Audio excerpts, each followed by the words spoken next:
Yeah, not dying is always a lot of fun. I can confirm. I will not be starting the level 50 mission because that shit was annoying when I first came in here to find the bottles, and it's like, oh, let's spawn level 20s and level 50s. And I'm like, oh, god damn it. So, Pete the Invincible. This fight is rather difficult if you have no idea what the fuck's going on. So it was definitely hard for me the first time. So if you notice, there are two pipes with water falling out of them, right? And as soon as you start this fight, those pipes get turned off. This guy has a huge shield, a huge health bar.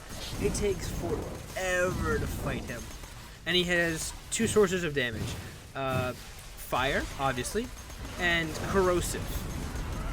And he'll do this giant explosion of a fire, like a massive explosion in the middle of the room every so often. That'll hit everything in the room, and will do consistent damage of either fire or corrosive, which is really annoying. And I think the only way to get to his critical hit location is by shooting off his mask, which takes some time. So, as you see, he's doing this giant explosion of corrosive damage, and it'll consistently do corrosive damage until you get it off. It doesn't fade away like any barrel does, or things like that. And I was really confused, because at the time I'm just sort of sitting here and I don't actually realize this. I didn't realize this was a thing, so I'm just running around shooting him with this. He can also burn you. So you can then have corrosive and burn damage on top of it, and it takes away faster, and it's just really, really annoying to deal with. Now you may be wondering, but Kyle, isn't that overpowered? How do you take that off? So like I said, the two drainage pipes are a thing. You have to remember that. I didn't put two and two together for quite some time.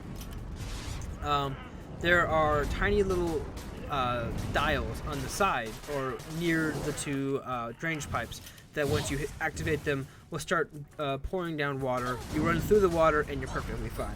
It gets rid of the corrosive and the fire all in once, so you don't have to take as much damage as I'm taking right now. Now when doing that, however, it's not just as simple as hitting a lever and being fine. There are consequences, obviously. So what is a consequence? It actually summons several smaller people. Like, I think one of them spawns specifically spider rats, the other one spawns sewer rats, which is definitely really annoying in the fight. Apparently I think I see the pipe right there. That's when I noticed that there was a thing there, and I die here. So it summons either spider ants or sewer rats, whichever you prefer. I prefer the spider ants, just because I don't like sewer rats in general, because they can steal money from me, and I don't exactly want to be worrying about my freaking back pockets while I'm fighting a giant pseudo-invincible character. Now you might be wondering whether or not that's like a huge deal, summoning a few people. And after a while, they start to like level up every time you use it. So after a while, they're like level 40s, level 50s. So you kind of, I guess it's to prevent you from just spawning specific ones. Like, you can't just keep spawning from one pipe instead of the other. You're going to like bounce between the two. I didn't care. Now I don't know why I thought fire would be a good weapon against Pyro, Pete the Pyro. Kind of a stupid question. So what I noticed was there was a green dial over there. That's when I noticed that that was a thing. I also noticed, or I didn't notice until much later, that it costs so much iridium to actually activate this. Yes, you need iridium to actually fight the people. Because in theory, they're supposed to drop you these really, really, really, really good loot. Because they're supposed to be like massive, cool people who just like they're the raid bosses essentially, right? So you would expect them to drop some really cool loot, so you'd pay iridium. I guess it's another really cool source. I like the idea of having iridium because they don't really give you much to spend iridium on, except for SDUs. So it's nice having a little something else to spend it on. Now this is when I noticed, not noticed. Nope, apparently I'm running in the wrong direction. Have I not noticed this yet? I guess I have fired him twice, or 3 times. Because I don't remember, I would have sped this up if this was the fight. If I could only just go activate a pipe and wash myself off, instead of taking both fire and corrosive corrosive. That is the thing. I think my plan was just to use, to summon the pots, not the pots, but the little boxes, and hope to God that I get a bunch of health potions and then just run around and collect health potions. I think that was my goal. At least for this fight. When do I actually find out that there are ways to heal you? Maybe now? No. I know I run into it, and I'm like, oh wow, this is here. I didn't realize that. Now I'm taking health damage. Okay. Apparently this is not the fight I speed up. I apparently die again. I'm not sure the exact iridium cost. I'm gonna look that up right now, actually. Because this fight goes on for quite some time, so I'm not really bothered. Seraph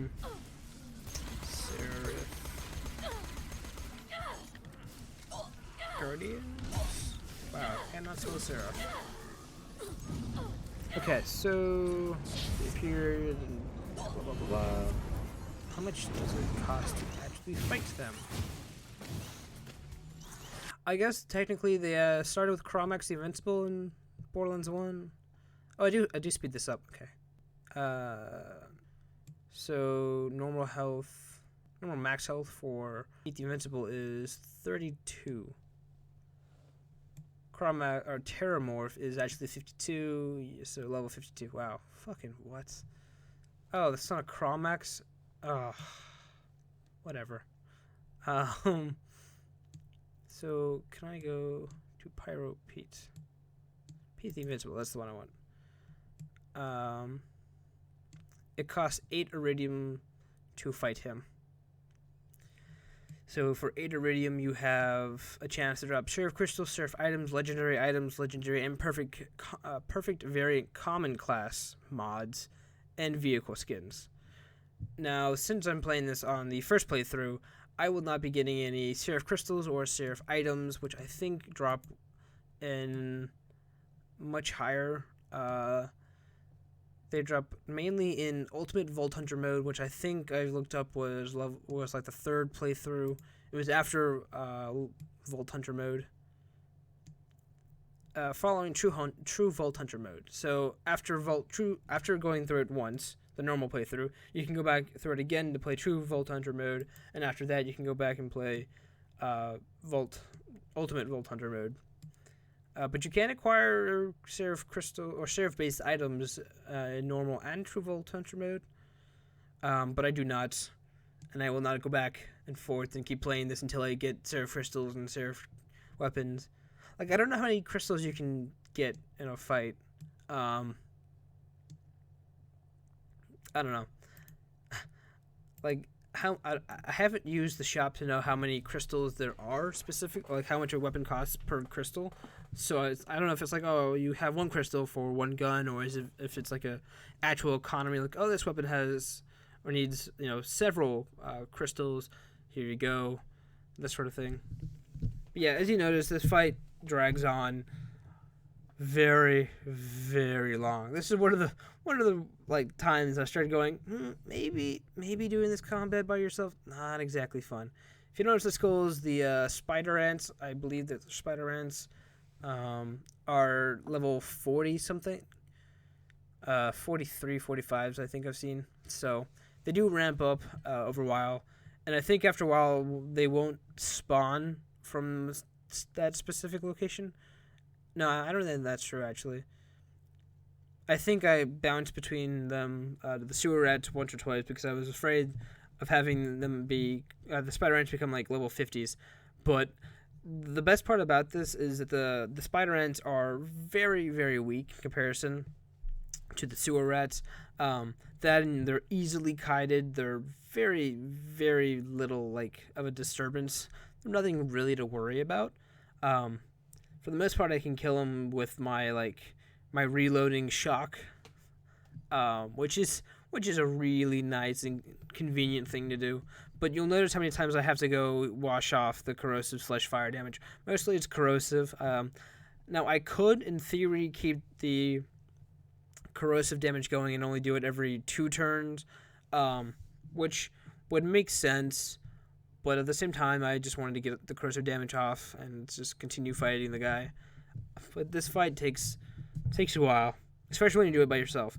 As I mentioned, the Seraph Guardians are specifically made for like raid bosses, so you need to grab 2-3 friends, and it probably would make this fight go a little easier. Be able to kite everyone, have one guy kill the spider ant, or 1 or 2 guys kill the spider ants, have another 2 guys like kite this dude around.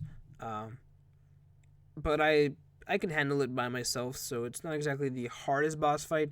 I do get in a pretty sticky situation a few times, just because I don't have a lot of health. But with the constant regen from having my pistol reloaded, it's able to balance out the facts. I do get knocked down once or twice, but I get back up again. I get knocked down, and then I get up again. I don't know the rest of this lyrics, and I paused it for quite a long time. Apparently I paused it, did not realize. I'm not sure if I should edit out that pause, even though it's like maybe a few seconds. But yeah, I think in the middle of this fight, I was like, oh, I gotta get up. My butt hurts because I've been here for way too long. No, laptop, please don't die. I'm recording audio on you, please.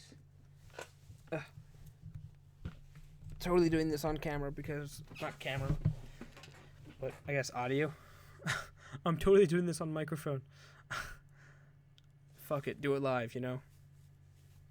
That's the way to go through life. Just say, fuck it, do it live. Unless when your girlfriend asks to have sex for the first time. Do not say that. Confirmed, do not say that. I must have some, like, horrific backstory for that. We're almost finished with this fight. Hopefully it finishes fast enough so I can stop rambling and sound less like an idiot than I already do. Which I doubt. So, for whatever reason, the fire damage does nothing, but the corrosive damage does a lot to him, even though he does corrosive damage, so... Oh, here we go. And I finally shot off his mask somewhere through that hour of shooting at him. Apparently, somewhere along the lines, I was really, really lucky, and I was able to kill him. Shoot off his mask, at least. But these are the last final hits. Right there. Nope. That son of a bitch. He hit me with both. The fire and the corrosive right as he's about to die. There we go. My little excitement there. So what did I get? Some iridium. Lots of iridium because it costs iridium to get there, so they're like, okay, we'll just give you more iridium back. Got an SMG that sucks poop. Got another SMG that does pretty well. It's got more damage. Two purple relics, or as a relics in a class mod, I guess. A bunch of assault rifles that are poop. I got a skin that I already unlocked. That's the worst feeling. I got a few skins. That one I did not unlock, so that's nice. That one's for a different class. And I think I'm done looting. But yeah, that is the fight with Pete the Invincible. He is quite a handful. Not a quick fight. I think he's known for being like one of the few bosses that have a lot of health and shield. Don't worry, baby. But fighting him by yourself it makes it a little harder. I can confirm. I'm not sure if it would have been easier if I picked up like a slag weapon and made it like did slag damage and then shot him with another weapon. If that would have sped anything up. Not sure if that's a thing. I mean, I know slag would make my other weapons do more damage, but I don't know if that would have cut out like 20 minutes. But that was the stupidest thing I've ever done. I just beat Pete the Invincible. How did I celebrate? I looted him, and then I stood under an elevator while it crushed me. Yep, that happened. God damn it. Hey, I know you just beat a Seraph Guardian. What'd you do afterwards? I just got crushed by an elevator. It's fine. It's totally fine. God damn it. My whole, like, cool part of me that's like, oh, look at me, I'm so cool, I just beat a Seraph Guardian. I can't even say that now, because now I got crushed by a freaking elevator. An elevator, are you serious? Ugh. My head will be hung down in shame until we get to Hammerlock. I guess for the rest of this video. But yeah, that's the entire fight. Like I said, slow fight. Really, really slow fight when you fight by yourself. So I assume, I know that these Seraph Guardians are created for multiple people. They're intended for like multiplayer, online, grab your buddies and go shoot shit. Literally. But we don't get anything besides that. We just get a bit of money and a little bit of experience. So besides all of that, we have the tier 2 battle, which I guess I do for the rest of this video. Again, like I said, I'm not going to go back and do any of the tier battles. Actually, I don't think I'm going to do the tier battle. I might. I don't know. I don't think I do, actually. So there are the tier battles, which I don't intend to go back to. Treasure of Sands, that's from the last DLC, which I don't go back to. Still can't find Skag Sheet everything. I need to go, like, loot break a bunch of skag piles in order to find that. Not really looking forward to that. I don't think I still have finished that mission. But yeah, that's about it. Do I go and actually? No, it does not seem that way.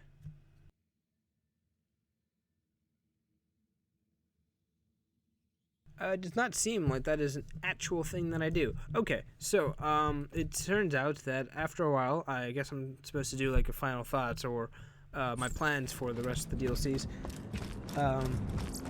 which I can speak about right now. So I have finished Hammerlock and Tiny Tina's, which we will be going through for the next, few missions, or a few, playthroughs.